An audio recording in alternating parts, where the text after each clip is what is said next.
Sir, social மீடியாவில் வந்து பேசுகிற விஷயம் வேறு, சரிங்களா? நீங்கள் படத்துல விஷயம் கண்டென்ட்டை வந்து உள்ளே கொண்டு வரீங்க. நீங்கள் விஜய் சார் கூட படம் பண்ணியிருக்கீங்க. திடீர்னு வந்து என்ன சொல்கிறீங்க, சைக்கோன்றீங்க. அப்புறம் வந்து சூர்யா சார் கூடவும் விஜய் சார் கூட நான் வந்து பழகியிருக்கேன். அவங்க வந்து நார்மலான மனுஷங்கன்றீங்க. என்ன சொல்ல வரீங்க? என்ன கண்டென்ட் சொல்ல வந்தீங்க? சரியா புரியல. இல்லை, சைக்கோன்னு புரியல. சைக்கோன்னு நீங்கள் வந்து ஸ்டேஜில் வந்து அவரு சொல்ல பேசும்போது சைக்கோ பாட்லாம் இருக்காங்க அப்படின்னு சொன்னீங்க. படத்தில் சொல்கிறீங்களா? நீங்கள் தான் சொன்னீங்க ஸ்டேஜில். இல்லை, நீங்கள் இந்த ரிலேஷன்ஷிப் பற்றி பேசுகிறத பற்றி சொல்கிறீங்களா? நீங்கள் எப்படி வேணால் வச்சுக்கலாம். நீங்கள் சொன்னீங்க, அதுக்காக தான் நாங்கள் ஆக்சுவலாக இந்த படமே வந்து ரொம்ப ரிலேஷன்ஷிப் பேஸ்ட் படம் தான். இந்த படம் நாங்கள் 3 பேர் தான் மெயினாக ஹஸ்பண்ட் அண்ட் ஒய்ஃப், நான் எக்ஸ் பாய் ஃப்ரெண்ட். ஸோ ஆக்சுவலாக இப்போ ரிலேஷன்ஷிப்பை வந்து நம்ம யூஸ்வலாக படங்களில் நிறைய விதமாக பார்த்துருப்போம். காமெடியாக பார்த்துருப்போம், இல்லை இன்டென்ஸாக பார்த்துருப்போம், ஒரு த்ரில்லராக பார்த்ததில்ல. ஆனால் ரியலாக நம்ம லைஃப்பில் உள்ள எல்லா ரிலேஷன்ஷிப்புமே ஒரு த்ரில்லர் தான். திக்குன்னு இருக்கும். இப்போ கல்யாணம் ஆனவங்களுக்கு வேறு மாதிரி இருக்கும், பாய் ஃப்ரெண்ட் கேர்ள் ஃப்ரெண்டுக்கு வேறு மாதிரி. இப்போ லவ் டுடே பார்த்துருப்பீங்க, அதில் ஒரு ஃபோன் எடுத்து பார்த்ததுனால எவ்வளோ பிரச்சனை, அதுதான் இன்றைக்கி நடக்குது.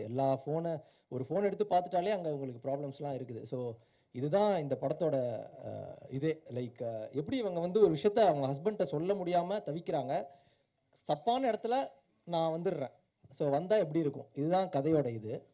ஸோ நான் அதை தாண்டி இப்போ விஜய் சார் அஜித் சார் கூட பழகிருக்கேன்னு சொன்னது ரொம்ப பாசிட்டிவ் வேல சொன்னேன். நான் அவங்களோட ரொம்ப டைம் ஸ்பெண்ட் பண்ணியிருக்கேன், அதுவும் அஜித் சாரோட ரொம்ப பண்ணியிருக்கேன். அவர் நிறைய விஷயங்கள் எனக்கு சொல்லியிருக்கிறாரு. ரொம்ப நானுமே எல்லாரும் மாதிரி பார்த்த ஆட்கள். ஏன்னா எங்கள் அப்பா வந்து நான் சேலம்லேருந்து வந்தேன், எல்லா படமும் ஃபஸ்ட் டே ஃபஸ்ட் ஷோ போவோம். ரொம்ப வெறித்தனமான ஃபேன் எங்கள் அப்பா இத்தனைக்கும் ஒரு டாக்டர் சைக்காட்ரிஸ்ட். அவர் இப்படி ஒரு கண்ணாடி உடச்சிட்டு போகிற ஒரு ஃபேனாக நானே பார்த்து அதிர்ச்சி ஆயிருக்கேன். பட் அவரோட பழகும்போது ரொம்ப சராசரியான ஒரு, எனக்கு அந்த ஃபஸ்ட்டு நாளே எனக்கு அந்த அவ்வளோ தூரம் ஒரு ஈக்குவலாக ஒரு ட்ரீட் பண்ணார். ஏன்னா நம்ம வந்து ஸ்டார்ஸ் அப்படி பார்க்குறோம்ல. ஸோ அதெல்லாம் இல்லை, நானுமே ஒரு சராசரியான ஆள், எனக்கும் எல்லா அதை சொன்னார் அவரே, எனக்கும் எல்லா விதமான நல்லதும் இருக்குது கெட்டதும் இருக்குது, ஸோ அதை அக்செப்ட் பண்ணிக்கணும் அப்படின்ற மாதிரி. ஸோ அதை நான் வந்து சொல்லணும்னு நினச்சேன், அவ்வளோதான், வேறு எதுவும் இல்லை. சோஷியல் மீடியாவில் வந்து வர விஷயம்லாம் வந்து ஒரு ஆக்டர் பேசுனா பெருசாக பேசும் பொருளாகும். ஏன்னா நீங்கள் அவர் கூட நடிச்சிருக்கீங்க, சரிங்களா? நீங்கள் வந்து எந்த ஸ்டாண்ட் எடுப்பீங்க? ஏன்னா வந்து பார்த்தீங்கன்னா சோஷியல் மீடியா இருந்த உடனே பார்த்தீங்கன்னாவே அவர் சில பேர் திட்டுறாங்க, சில பேர் வந்து அவர் கூட வந்து சப்போர்ட் பண்ணுறாங்க. சரி, நீங்கள் வந்து அவர் ஒரு நடிகராக ஒரு நல்ல மனிதராக பார்க்குறீங்க, அவரோட ஸ்டாண்டு ஓகேவா? யாரை பற்றி? விஜய் சாரை பற்றி. அதை பற்றி தான் நம்ம வந்து ரொம்ப நேரம் நீங்கள் பேசுனீங்க. சோஷியல் மீடியாவில் வந்து இது மாதிரிலாம் நடக்குதுன்னு சொல்லியிருந்தீங்க, அதுக்காக தான் கேட்குறேன். இல்லை, அவரோட ஸ்டாண்டு பற்றி எனக்கு தெரியாது. பட் எனக்கு என்னோட ஸ்டாண்ட் பற்றி பார்த்தீங்கன்னா என்னை வந்து அவங்க பேசணுன்னே அவசியம் கிடையாது என்கிட்டலாம். ஏன்னா நான் ரொம்ப சின்ன ஆக்டர், நான் வந்து அவங்களோட எக்ஸ்பீரியன்ஸ் தான் என்னோட வயசே. ஸோ அப்படி இருக்கும்போது என்னை ஒரு ஈக்குவலாக ட்ரீட் பண்ணி ஒரு சேர் போட்டு உட்கார வச்சாலே நான்லாம் இப்படி ஆகிடுவேன். அதை தாண்டி இப்போ அஜித் சார்லாம் எங்கள் அப்பாவை கூப்பிட்டு ஒரு 1.5 மணி நேரம் பேசினார் தனியாக. அவருக்கு அது அவசியமே கிடையாது. அவரை வந்து எவ்வளோ பெரிய ஆட்கள் பார்க்கணுன்னு வெயிட் பண்ணுறாங்கன்றது எனக்கு தெரியும்.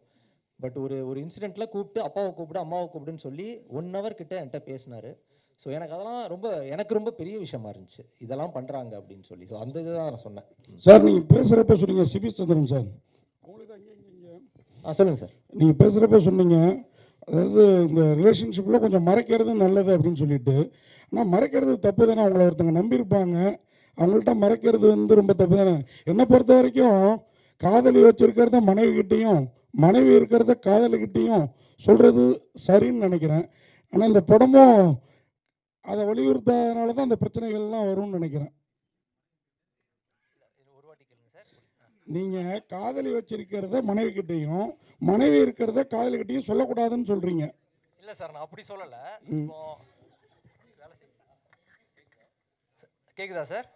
இல்லை சார், நான் அப்படி சொல்லலை. இப்போ இன்ன பாசிட்டிவ் வே சொல்கிறேன். இப்போ நம்ம யாருமே இங்கே தப்பு பண்ணாத ஒரு ஆட்களே கிடையாது சார். எல்லாருக்குமே ஏதோ ஒரு விதத்தில் ஒரு தப்பு பண்ணியிருப்போம். அதை வந்து நம்மளுக்கு மனைவி காதலின்னு சொல்ல, நம்மளோட ஃப்ரெண்டுக்கிட்டே சில விஷயம் சொன்னால் இது ரொம்ப தப்பாக, இப்போ நம்ம ஃப்ரெண்டை விட்டுட்டு ஒரு இடத்துல சாப்பிட போயிருப்போம், இதை நம்ம சொன்னால் தப்பாக புரிஞ்சுப்பான்னு சொல்லி சில விஷயம் மறைப்போம். அது மறைக்கிறவன் தான் லைக் ஏதோ ஒரு விஷயத்த நம்ம எல்லாத்தையும் போய் சொல்லிட்டு, அவ்வளோ நல்லவங்களும் கிடையாது, அவ்வளோ கெட்டவங்களும் நம்ம நான் ரியல் லைஃப்பில் பார்த்ததில்லை சார் அவ்வளோ நல்லவங்கள. படத்துலையும் அப்படி தான், நான் கொஞ்சம் கிரே ஷேட் தான். ஸோ ரொம்ப நல்லவனாக இருந்தால் அது கொஞ்சம் நடிக்கிற மாதிரி இருக்குது. ஸோ நான் இப்படி தான் அப்படின்னு இருக்கிறது பெட்ரு. ஸோ அப்படி தான் இங்கே எல்லாருமே இருக்கணும், எல்லாருமே அப்படி தான் இருக்கிறாங்க. அப்படி இல்லை, நான் எல்லாத்தையும் நான் வந்து இப்போ சில விஷயங்கள் சொல்லி அதனால இப்போ அந்த ரிலேஷன்ஷிப்பே பிரேக் ஆகுற நிலைமைக்கு போகுதுன்னா அதை ஒருத்தங்க சொல்றாங்கன்னா அது தேவையில்லைன்னு தான் அர்த்தம். இல்லை நீங்கள் சொல்கிறப்ப சொன்னீங்க நான்லாம் விழுந்தாலும் உண்மையை சொல்லிடுற ஆளுன்னு வச்சுக்கோங்களேன். ஆனால் நீங்கள் சொல்கிறப்ப சொன்னீங்க அந்த மாதிரி சொல்லக்கூடாது, அதை மறைக்கிறது, ஏன்னா அவங்க மனசு என்ன பாடுபடும் அப்படிங்கிற மாதிரி சொன்னீங்க. ஆனால் நம்ம பண்ணுற அயோக்கியத்தனத்தை அவங்களா தெரிஞ்சுக்கிறப்ப இன்னும் ரொம்ப மோசமாக இருக்கும்ல நம்ம நிலமை. இல்லை சார், நான் அயோக்கியத்தனத்தை மீன் பண்ணி சொல்லலை, ஜென்ரலாக சொல்கிறேன். ஒரு ரிலேஷன்ஷிப் தேவைன்னு நினச்சா சில விஷயங்கள் நம்மளே சாலிடாக நம்ம வந்து ஸ்டாப் பண்ணுவோம்.